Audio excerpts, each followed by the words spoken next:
Ladies and gentlemen, welcome to my new MS Paint tutorial. This movie is the third video in a series of 5 paint tutorials, and as in my previous videos, links to the other movies will be provided towards the end of the film. In the previous paint videos of mine, we explored the basic tools of the program, such as the circle tool, the curve tool and the line tool, as well as the fill-in tool and the regret tool. In the current video, we'll go one step further ahead and have a look at the brush tools of Microsoft's Paint. There is, in the current version of MS Paint, actually 9 different brush tools. First, there is a standard brush, an oil brush and a watercolor brush. Next, there are 2 slightly different calligraphy pens.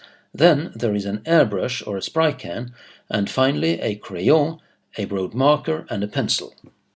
I'm now going to demonstrate the use of these 9 paint tools by using them to make a small painting. I have to warn you though that this movie is not intended to be a show-off video in which I try to expose my skills as an artist. There's plenty of videos like that out there. My aim has been to make this movie a real tutorial in which I simply show you how these various brushes of MS Paint work. Now, the painting that I intend to make is a painting of a garden with flowers and bushes and with a cobblestone pathway leading between them. Now, before I start painting, I have to remark that I normally wouldn't use all 9 brush tools in one and the same painting. That is done in this video only in order to have all the brush tools demonstrated, as this is a tutorial. Normally, however, if I'd like my paint image to look like an oil painting, for instance, I would largely stick to the oil brush and only occasionally use, say, the Calligraphy Tool or the Airbrush Tool for special effect. Now, in order to ease the process of painting, I usually start out with the background of the image, whether it be the sky or whatever, and then add structures and items to the image as I gradually move towards the foreground, pretty much the way I would do it if I was creating an image by gluing pieces of paper in various colors on top of each other. Remember, it is at any time in the process quite hard to paint a new item behind one that you've already painted. Now, in contrast to the curve and line tools, which always create solid color when used for drawing, the brush tools of MS Paint tend to let any background color shine slightly through the paint strokes. These tools have been created to mimic the actions of real brushes, hence you may need a number of paint strokes on top of each other before you've covered whatever lies underneath.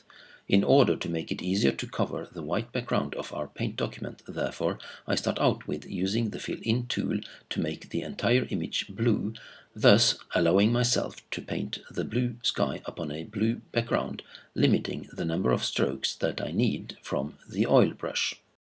The first brush tool that I'll demonstrate, however, is the standard brush. I'll use that one just to draw a preliminary outline of the cobblestone path through our garden.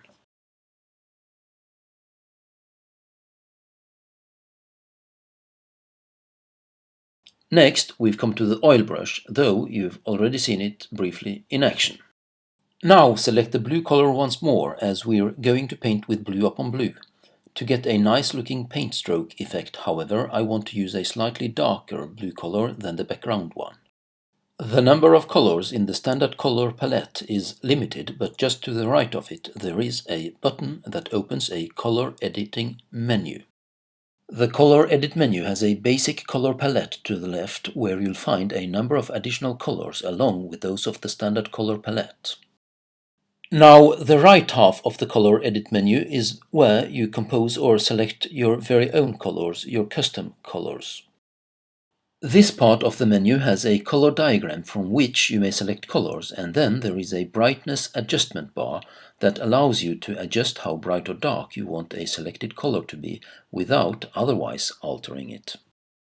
In our painting, we just make the blue color a little bit darker by dragging the cursor of the brightness adjustment bar slightly downwards. Then we click Add Custom Color to select the new color for painting. The color will now appear in the custom color palette, and once we've closed the color edit menu window, it will also appear in the custom color line of the standard color palette. And then of course the oil brush cursor will now also appear slightly darker than the surrounding blue color. Now, with this custom blue color selected for our oil brush, I first draw an outline of the bushes intended to be on our painting, and then I add this slightly darker blue to the sky by carefully applying horizontal strokes of the oil brush. I try to limit myself to adding one layer only of these brush strokes in order to get the special effect of having one blue color shining slightly through the paint strokes of another. The third brush tool to be demonstrated in this video is the Watercolor Brush.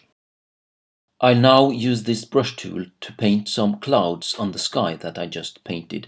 Now I deliberately allow the blue sky to shine through these clouds to create a kind of misty effect, and the watercolor brush is actually quite useful for this purpose, as it allows more of the background color to shine through than the oil brush would do. Before we continue, I would now like to remark that the fill-in tool cannot be used to change the color of painted surfaces like these in a proper manner, as the surface is mottled with too many different shades of the color in use. The fill-in tool of MS Paint requires a uniformly colored surface to work properly. In our current painting, therefore, we may still use the tool to change the color of the lower parts of our image into green. We've now come to the Airbrush Tool. By using this tool along the edge between green and blue, I intend to have the blue sky shine through the green color added, allowing the blue to appear in between the tiny little green dots of the airbrush, so as to mimic the sky shining through the leaves of the bushes of the garden. We next use the custom color menu again, this time to pick a slightly darker green color, which is then used to add more leaves to these bushes. The very same green color is thereafter added to the fields below the leaves of the bushes. This is now the color intended to be the main color, so to say, of the leaves of the bushes. Now we select the oil brush again, this time along with a brighter green from the custom color menu to paint grass in front of our bushes.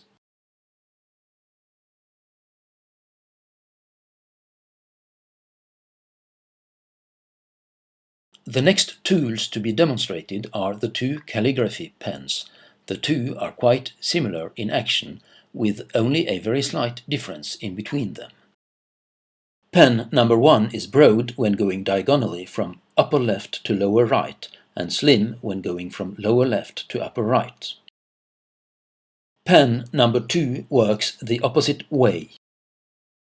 When going horizontally or vertically, both pens will paint midway between broad and slim, and only the start and stop edges will be tilted differently.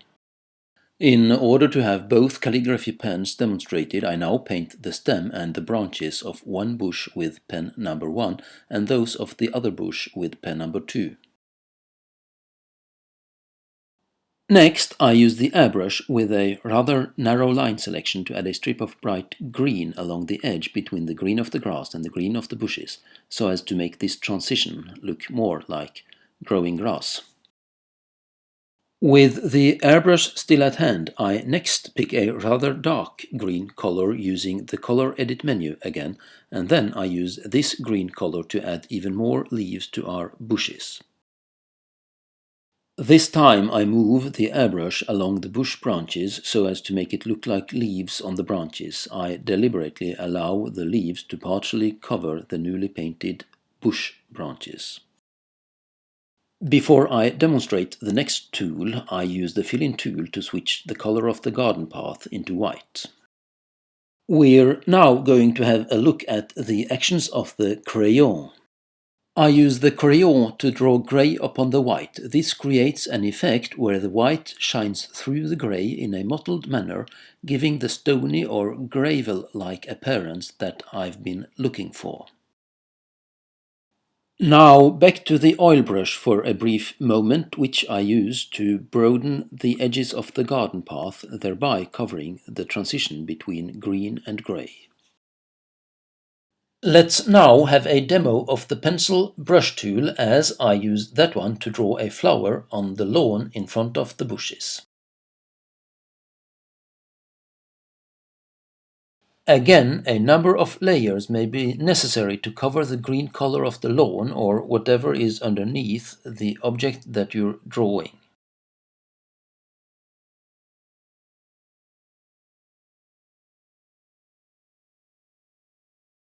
If we select a slimmer line thickness for the pencil, we'll be able to draw an even tinier flower.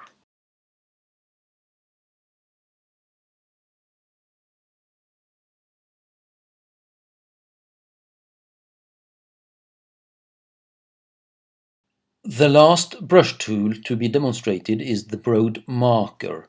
For the sake of illustration, I'll now use this one to draw 2 ponds of water, one on the lawn and one on the garden pathway.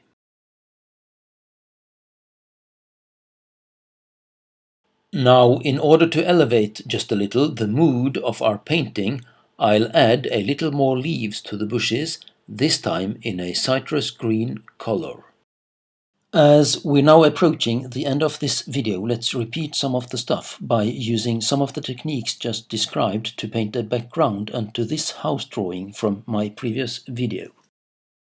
Before you can add any background color to this drawing, you need to close these two gaps, or the doorposts will take on any background color added to the image. This is performed using the line tool to close each of the gaps with a short line segment of any color. Next, I add a blue color to the entire background of my paint document, though I intend it eventually to become the color of the sky only. Notice that any closed fields of the drawing may need to have the color added separately. Now, as I pointed out earlier on in this video, it is very difficult to paint or draw new items behind something that you've already drawn. What we are going to do therefore is to copy the current house drawing with the flagpole onto the computer clipboard, then paint grass and bushes onto the drawing, not minding that some of what we paint will come onto the house and the flagpole, as we will finally restore the house and the flagpole by pasting the preserved copy of the original drawing back on top of the background that we've painted. Now, to make this work, it is essential that you select the blue color just added as color number 2, the background color of MS Paint, as this color is the one that you have the option of making transparent when you arrive at the step of pasting the house drawing back in.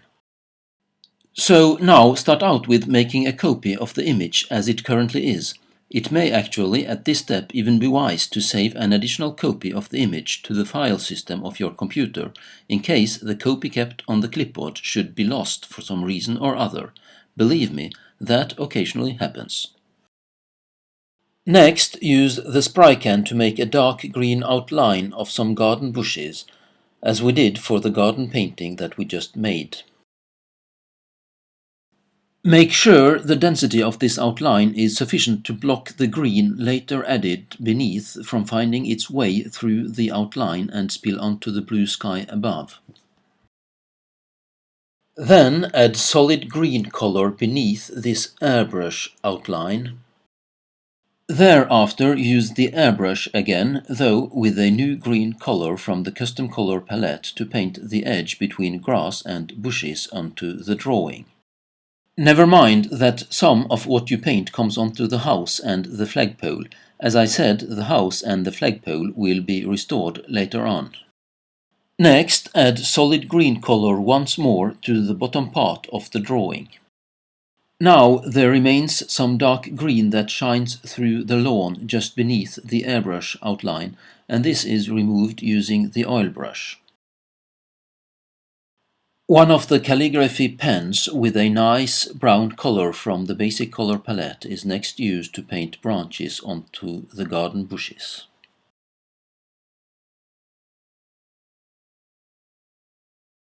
Finally, to restore the house and the flagpole, just paste the clipboard copy of our drawing back on top of all that we've painted, but make sure, of course, that transparent selection is chosen, and make sure also that the blue color used for the sky is still also selected as color 2, as that selection determines which color becomes transparent when you choose transparent selection. Ladies and gentlemen, this little animation now concludes this video, and so here comes the links promised for the rest of my paint tutorials, as well as a link that will take you back to my YouTube channel.